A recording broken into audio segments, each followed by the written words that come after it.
মনে আল্লাহ আল্লাহ দয়াল নবী তুমি গুণমনে পাপী লোক তারাইবে বলে গো আল্লাহ কোরআনেতে শুনি গো নবী দয়াল নবী তুমি গুণমনে আল্লাহ আল্লাহ আল্লাহ ইসলামের আরশ থেকে পাঠাইলেন আল্লাহ কাদের গনি গনবে আল্লাহ কাদের গনি ইসলামের ঘরে ঘরে গো ও আপনি লাগাইছেন রওশনি গনবী দয়াল নবী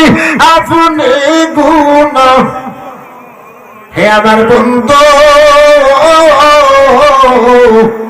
কোনদিন মসজিদে নামাজ পড়বা যাইবা সকলের আগে বাহির হইবা সকলের শেষে মানুষের মনে কোনদিন আঘাত দিও না মানুষের মন ভাঙা হচ্ছে বড় বড় বড় বিয়াদবি মানুষের মন ভাঙলে আল্লাহ তোমার প্রতি কোনো খুশি হবে না কারণ মানুষের এই জায়গাটা আল্লাহ নিজ হাতে বানাইছে জোরে কোন সুবহানাল্লাহ এই কারণে সমস্ত ইবাদতের মূল হচ্ছে আদব কি জোরে কোন 7 বছর বয়সের নোমান বিন সাবেত নোমান বিন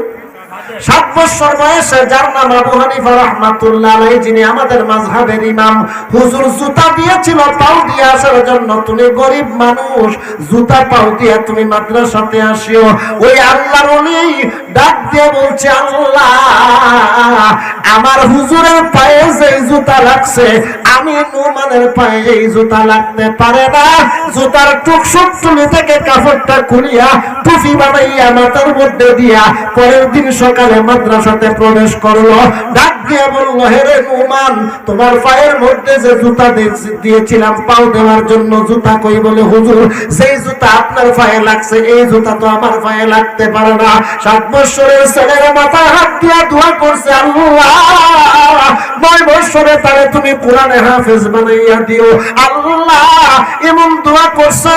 999 বার আল্লাহকে স্বপ্নে দেখেছে 40 বছরে এশারের ওযু দিয়া ফজরের নামাজ পড়েছে যেই দিকে তাকাইছে ওই দিকে আল্লাহর নবীর নূর ছাড়া